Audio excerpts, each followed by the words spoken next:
Assalamu alaikum, Dr. Mariam with your new topic for today.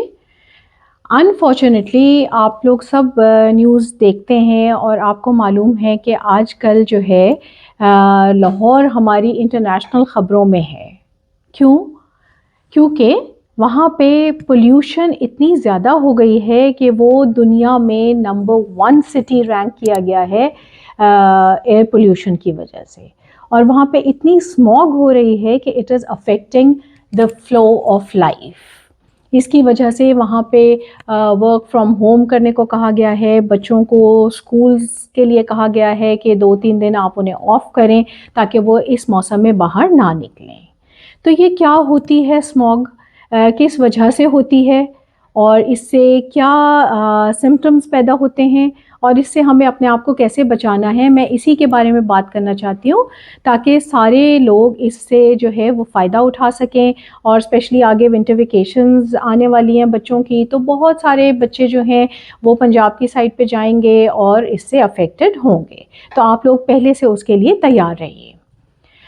Smog is a mixture of smoke and fog which causes air pollution। हवा की आलूदगी का ये एक नाम है जिसमें स्मोक यानी धुआं और फॉग यानी धुंध ये मिक्स हो जाती है और इसकी वजह से एक डेडली मिक्सचर बन जाता है जो कि हमारे लिए मुज़िर सेहत है। अब धुआं होता ही क्यों है? धुआं या तो जो है वो नेचुरल कॉजेज़ हैं, जैसे कोई वोल्केनो इरप्ट हुआ और हवा के अंदर ऐश फैल गई, लेकिन लाहौर में तो कोई खुदा न खास्ता वोल्केनो नहीं है, तो वहाँ पे ये धुआं कहाँ से आ रहा है? ये हमारी एयर पोल्यूशन की वजह से आ रहा है, इंडस्ट्रियल वेस्ट की वजह से आ रहा है। जो इंडस्ट्रीज़ काम कर रही हैं उनसे जो स्मोक निकल रही है, जो व्हीकल्स चल रही हैं उनसे जो स्मोक निकल रही है, जो कचरे जलाए जा रहे हैं उनसे जो धुआं निकल रहा है, और मिट्टी वगैरह जो हवा में है, इन सब के जब फाइन पार्टिकल्स हवा में उड़ने लगते हैं और जो हवा में नेचुरल फॉग होती है, जो नेचुरल वाटर वेपर होता है, वो उनके साथ मिक्स हो जाता है, तो ये एक डेडली मिक्सचर बना रहा है। तो अब इसमें होता क्या है? सबसे पहले तो जब ये धुंध है, आपको पता है कि उसमें विजिबिलिटी कम हो जाती है। विजिबिलिटी कम होगी तो वैसे ही हमारे लिए रोड पे चलना फिरना ख़तरनाक हो जाएगा, गाड़ियों में एक्सीडेंट्स के चांसेस हो जाएंगे। लेकिन मेडिकली इसमें क्या हो रहा है?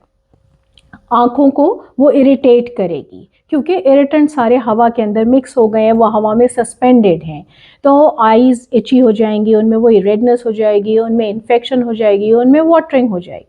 फिर यही हवा जब हम सांस में अपने अंदर नाक से खींचते हैं तो ये हमारी सारी नेज़ल पैसेजेस और रेस्पिरेटरी पैसेजेस को इरिटेट करेगी और इसी तरह नज़ला हो सकता है, फिर थ्रोट में इरिटेशन हो सकती है, ब्रोंकाइटिस हो सकता है, फिर और अंदर जाएगी वो खांसी पैदा करेगी इसी पोल्यूशन की वजह से। और जब ये चलते चलते आहिस्ता लंग्स में जाएगी और हमारे छोटे छोटे एयरवेज में जाएगी तो वहाँ जाके ये लंग डिजीज़ भी पैदा करेगी। फिर जो लोग ऑलरेडी जिनको टेंडेंसी है सांस की प्रॉब्लम की, तो उनके अंदर ये फ़ौरन दमा ट्रिगर कर देती है, दमे का अटैक ट्रिगर कर देती है, जिसको आम लोग दमा कहते हैं या एस्थमा कहते हैं, क्योंकि स्पेलिंग होती है ASTHMA, but the actual pronunciation for the word is asthma. तो ये उसके अटैक्स कॉज कर देती है। क्यों? क्योंकि इंसान के अंदर हमारे चेस्ट में नेगेटिव प्रेशर होता है, तो हवा हम आसानी से अंदर तो ले सकते हैं, लेकिन उसको बाहर निकालने के लिए हमारे चेस्ट मसल्स जो हैं इनको खुद से मेहनत करनी पड़ती है और सोजिश हो जाती है जब ऐसी पोल्यूशन की हवा अंदर जाए हमारी सांस की नालियों में। तो हवा अंदर तो हम फिर भी ले सकते हैं, लेकिन वापसी पे उसको बाहर निकालना इस सोजिश की वजह से मुश्किल हो जाता है और सांस में सीटियाँ सी बजने लगती हैं। तो अब आपने इसके लिए क्या करना है? आपने इसके लिए ये करना है, और सबसे पहले तो ये बताइए कि ये होगी किसको ज़्यादा?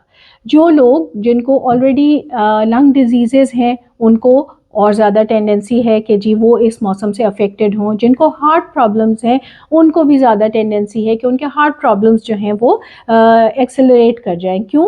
क्योंकि जब ये इरिटेटेड हवा अंदर जाएगी और लंग्स में एज़मा अटैक हो जाएगा तो ऑक्सीजन की बॉडी में कमी हो जाएगी, जिसकी वजह से आपको जो है वो दिल पे बोझ पड़ेगा, आपको एंजाइना अटैक्स हो सकते हैं, फिर अगर ये बहुत लंबे अरसे तक इंसान ऐसे माहौल में रहेगा तो उसका लंग टिश्यू डिस्ट्रॉय होगा, जिसकी वजह से दोबारा से ऑक्सीजन की कमी होगी, और जब ऑक्सीजन बॉडी को पूरी तरह नहीं पहुंचेगा, हार्ट को ज़्यादा काम करना पड़ेगा, तो हार्ट पे भी बोझ पड़ेगा। फिर इसी तरह जो हमारी हामला ख़वातीन हैं, प्रेग्नेंट लेडीज़ हैं, उनको भी ये ज़्यादा अफेक्ट करता है। फिर जो बहुत बूढ़े हैं या बहुत बच्चे हैं अंडर 14 ईयर्स, जिनका क़ुव्वत मदाफ़त इतना अच्छा नहीं होता, उनको भी ये ज़्यादा अफेक्ट करता है। अब ये तो एक नेचुरल पोल्यूशन है, उसके लिए हमने वैसे तो इन द लॉन्ग रन हम फूल पौधे लगाएं, अपने एग्जॉस्ट को कम करें, यानी जो धुआं वगैरह जो बाहर निकल रहा है इंडस्ट्रीज से उसको ट्रीट करें, और इन सब बातों का तो हमने एक बहुत लंबे अरसे के लिए जब हम ये काम करेंगे, पौधे लगाएंगे और इन सब को ठीक करेंगे, तो ये वैसे ही बेहतर हो जाएगी। लेकिन फौरी तौर पे आपने क्या करना है? सबसे पहले तो आप अवॉइड कीजिए ऐसे टाइमिंग्स पे जब स्मॉग ज़्यादा उतरती है, यानी अर्ली मॉर्निंग आवर्स हैं या इवनिंग आवर्स हैं, उनमें बाहर जाना। फिर भी अगर आपको बाहर जाना है, बहुत ज़रूरी है, तो अपना मास्क इस्तेमाल कीजिए, नाक और मुंह को उससे कवर कीजिए और बाहर जाइए। Those who are prone to lung diseases, वो अपने इन्हेलर्स, अपने एंटी एलर्जीज़ वगैरह साथ लेके जाएं। फिर आप रास्ते ऐसे चुनिए जहाँ पे ज़्यादा ट्रैफिक ना हो, क्योंकि एक ट्रैफिक का पोल्यूशन अलग और स्मॉग की वजह से विजिबिलिटी कम, तो दोनों चीज़ों का आपको ख़तरा है कि सांस में भी प्रॉब्लम होगी और आपको नज़र नहीं आएगा, तो गॉड फॉरबिड रोड एक्सीडेंट्स होने के चांसेस भी ज़्यादा हो जाते हैं। फिर आपने और क्या करना है कि आपने अपनी डाइट में विटामिन सीज़ का इस्तेमाल ज़्यादा करना है। वो कुदरत की तरफ से हमें मालूम है कि इस मौसम में सिट्रस फ्रूट्स की बहुत मिकदार होती है, बहुत सारी तरह के होते हैं, ग्रेप फ्रूट्स, माल्टे, मौसमी, कीनू और लेमन, तो सारे साल होते हैं, तो उनका आपने ज़्यादा इस्तेमाल करना है ताकि आपकी क़ुव्वत मदाफ़त उससे बढ़े। फिर जो है वो लोग जो बाहर काम करते हैं, जिनका के काम ही आउटडोर वर्कर्स हैं, वो कोशिश करें कि जी अपने नाक मुंह कवर करके वो भी काम करें, और जो लोग बाहर एक्सरसाइज करते हैं अपनी सेहत को अच्छा रखने के लिए, वो भी ऐसे स्मॉग के अंदर अपनी आउटडोर एक्टिविटीज़ को कट डाउन करें, और जो उन्होंने एक्सरसाइज करनी है, जो वर्कआउट्स करने हैं, वो इनसाइड द प्रेमिसेस करें, जहाँ पे कम से कम ये हवा से उनका सामना हो।